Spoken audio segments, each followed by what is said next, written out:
बात करें फवाद चौधरी साहब की।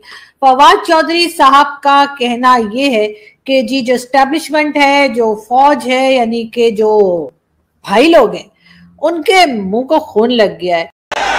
मैं इस चोर को कभी अपना प्राइम मिनिस्टर नहीं मानता। कब्र में आपसे फरिश्ते पूछेंगे कि तुम लोगों ने इमरान खान का साथ क्यों नहीं दिया।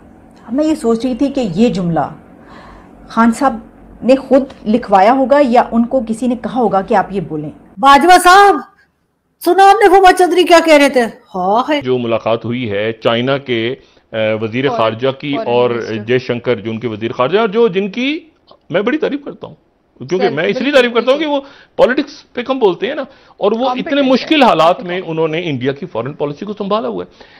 लेकिन हमारे यहाँ जो एस्टैब्लिशमेंट को एक लहू लगा हुआ है मुंह को,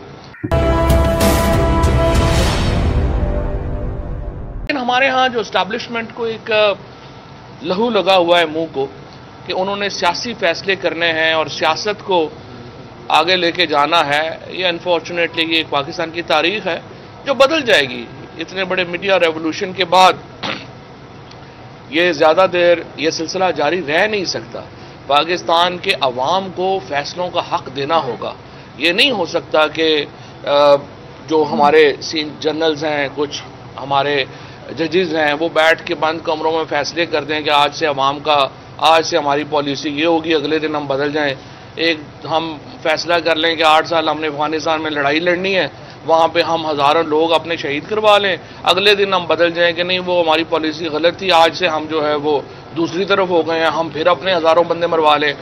मतलब जिस तरीके से पॉलिसीज़ पाकिस्तान में बन रही हैं, ये तो मजाक है। हमारे बच्चों को जिस तरह से जो शहीद हो रहे हैं, हमारे लोग जिस तरीके से यहाँ पे अपने जानों के नजराने दे रहे हैं, इस तरह से पॉलिसीज़ कौमें नहीं बनाती जिस तरह से हमारे जो 8-10 लोग ऊपर बैठ के बना देते हैं। और इसीलिए मैंने ये कल बात कही थी और अब भी मैं याद दहानी कराना चाहता हूँ कि कौम अब इनकलाब के लिए तैयार है। फैसला अब आपने ये करना है कि ये इनकलाब वोट से आने देना है या हमने श्रीलंका की तर्ज के ऊपर आगे बढ़ना चाहते हैं। ये फैसला हमारे जो मुख्तदर हल्के हैं उन्होंने अपना करना है, वो देख लें, उसके मुताबिक जो है वो हालात शेप अप होंगे। तो दलाई लामा जो है वो जा रहे हैं तिब्बत। जब से दलाई लामा तिब्बत जा रहे हैं उस वक्त जब 17 तारीख को, 15 को तिब्बत जा रहे हैं, 17 को वो डेट तय हुई थी कि चाइना के साथ इंडिया की बातचीत होगी। और ये इंतहाई हसास मामला है कि दलाई लामा का वो धर्मशाला से नहीं निकले। जब से कोविड आया है दलाई लामा नहीं निकले पिछले 2-2.5 सालों में। तो वो धर्मशाला से निकल के इस वक्त मकबूजा कश्मीर में, मकबूजा कश्मीर से 15 तारीख को वो जाएंगे तिब्बत लद्दाख के इलाके में, उस इलाके में जिसके बारे में अच्छा अब या तो ये अमेरिकन की तरफ से, क्योंकि मैं नहीं समझता कि ये जो बाली के अंदर मीटिंग हुई है, बाली में जो मुलाकात हुई है चाइना के वजीर खारजा की और जयशंकर जो उनके वजीर खारजा, जो जिनकी मैं बड़ी तारीफ करता हूँ, क्योंकि मैं इसलिए तारीफ करता हूँ कि वो पॉलिटिक्स पे कम बोलते हैं ना, और वो इतने मुश्किल हालात में उन्होंने इंडिया की फॉरेन पॉलिसी को संभाला हुआ है। तो अब लेकिन वहां जो मीटिंग हुई जो बाली में हुई G20 वाली, जिसमें रशिया और सेक्रेटरी ब्लिंकन और चले गए थे सर्गेई लैवरोव उठ के, लेकिन बात यह है कि वो उस मीटिंग में ये तय हुआ कि चलें बात आगे बढ़ती, लेकिन उस मीटिंग के में ये तय हुआ और ये भी कल बात तय हुई कि अगला यानी 16वां जो मीटिंग है इनकी कोर कमांडर लेवल की या सारी इंडिया और चाइना की, जिसमें डेस्पैंग जो डायलॉग डेस्पांग भी डिस्कस होगा और वो बाकी मामला भी डिस्कस होंगे, डेमसॉक भी होगा और उस पर बात होगी। एक पैरेलल ब्लॉक इमर्ज कर रहा है, अमेरिका साम्राज्य लागर हुआ है और आप देखें तो India was the main beneficiary हमारे रीजन में कि उसने अपनी प्राइसेस को नीचे रखा वहाँ पे। तो आपको लगता है ये पोटेंशियल हमारी शराफिया में कि we can make benefit of this opportunity that has arisen in time? नहीं, अगर सिंपल आपने आंसर येस नो में पूछना है तो हमारी अशराफिया के अंदर मगरब की दुनिया को या हिंदुस्तान को हैंडल करने की कोई सलाहियत नहीं है। पिछले गुज़िश्ता 12-13 बरस से जो डायरेक्शन हमारी इस्टेब्लिशमेंट ने और अशराफिया ने मिलकर इख्तियार की फॉरेन ऑफिस और इस्टेब्लिशमेंट ने, वो ये थी कि हमें बैलेंस करना है अपने, क्योंकि हमारे मगरब से तो हम बड़ा हमारा क्लोज रिलेशनशिप रहा है। कम से कम 2010-11 तक तो हम नॉन नेटो एलाइड थे, सबसे मेजर एलाइड थे नॉन सबसे बड़े अमेरिका के। फिर उसके बाद जब हमने देखा कि अमेरिका से हमारी ज़रूरियात पूरी नहीं हो रही हैं तो हमने कोशिश की कि हम रूस की तरफ भी जाएं और चीन से भी ज़्यादा बैलेंस करें। इतनी देर में बेल्ट रोड इनिशिएटिव आ गया, वो बुनियादी तौर पे चीनी इनिशिएटिव था, हम उसका हिस्सा बन गए उनकी ऑफ़र में। जिसके बाद 2015-16 के बाद से 16 के बाद से अमेरिका में जब उसके हवाले से एक टेंशन पैदा हुई, अमेरिका मीनवाइल ये चाह रहा था, वो देख रहा था उभरते हुए इस ऑर्डर को, वो ये चाह रहे हैं कि हम हिंदुस्तान के ब्लॉक का, उसके असर रसूख का हिस्सा बन जाए, जिस चीज़ को हम कम अज़ कम 2022 के शुरू तक मानने को तैयार नहीं थे। अब ऐसा लगता है कि हिंदुस्तान ने हमारी अशराफिया को गर्दन से पकड़ के हिंदुस्तान के ब्लॉक में डाल दिया है, और हिंदुस्तान मीनवाइल चूँकि इंडिपेंडेंट है, तो हिंदुस्तान जो है वो खेल रहा है, वो शॉटें मार रहे हैं, वो इसे कहते हैं बैलेंस कर रहे हैं। एक तरफ वो रूस और चीन के साथ उनके अच्छे ताल्लुकात हैं, दूसरी तरफ वो अमेरिका को भी इस्तेमाल कर रहे हैं, एक्सप्लॉइट कर रहे हैं वेस्टर्न ब्लॉक को। तो जो मेजर पावर रीजन में अब क्लियरली इमर्ज कर गई है वो हिंदुस्तान है। हमारी बचाव ये था कि हम चीन और रूस के दरमियान बैलेंस करते और चीन रूस को लेकर चलते और अमेरिका से अपनी पोजीशन को नेगोशिएट करते। वो हम करने की कोशिश कर रहे थे, लेकिन उसको हमने मिसमैनेज कर दिया है और अब हम हिंदुस्तान के जोन ऑफ इन्फ्लुएंस में चले गए। मैं इस चोर को कभी अपना प्राइम मिनिस्टर नहीं मानता। लेकिन सबसे पहले आगाज के लेते हैं, इमरान खान साहब को हुआ क्या, ऐसी क्या चीज़ हिट की उनको, उनके साथ क्या प्रॉब्लम हो गई कि वो बाकायदा भरे मजमे में हज़ारों, हम हज़ारों कह रहे हैं, वैसे तो उनका कोई भी जलसा लाखों से कम नहीं होता, तो लाखों लोगों के बीच खड़े होकर उन्होंने आंसू बहाए हैं।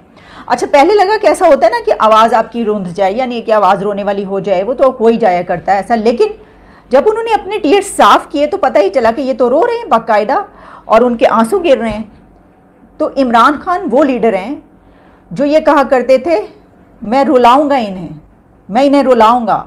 ये एक उनकी टर्म बन गई थी, एक ऐसा स्लोगन बन गया था जिसके ऊपर उनके सॉन्ग्स बने, इमरान खान और पीटीआई की तरफ से उसके ऊपर खूब कैंपेन की गई।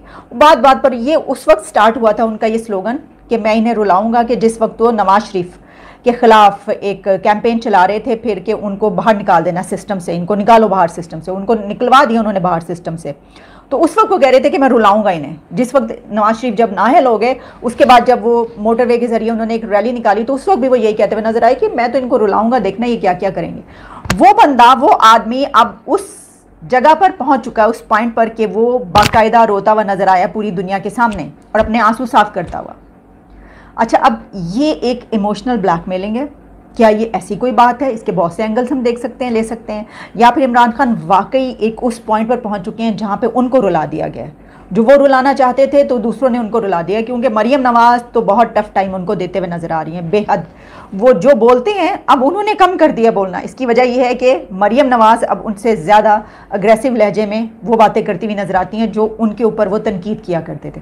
क्योंकि सब ये कहते, आप देख लें उठा के, कि अगर इमरान खान का कोई तोड़ इस वक्त नज़र आ रहा है तो वो मरियम नवाज है।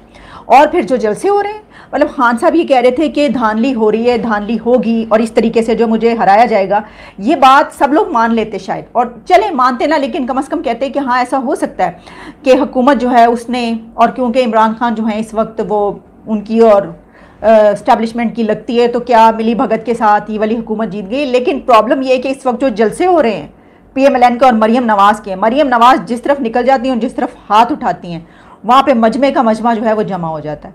ये हो रहा है आप देख लें, मैं आपको लिटरली बिल्कुल एग्जैक्टली वर्ड टू वर्ड वही बता रही हूँ जो इस वक्त मरियम नवाज के जलसों में नज़र आ रहा है।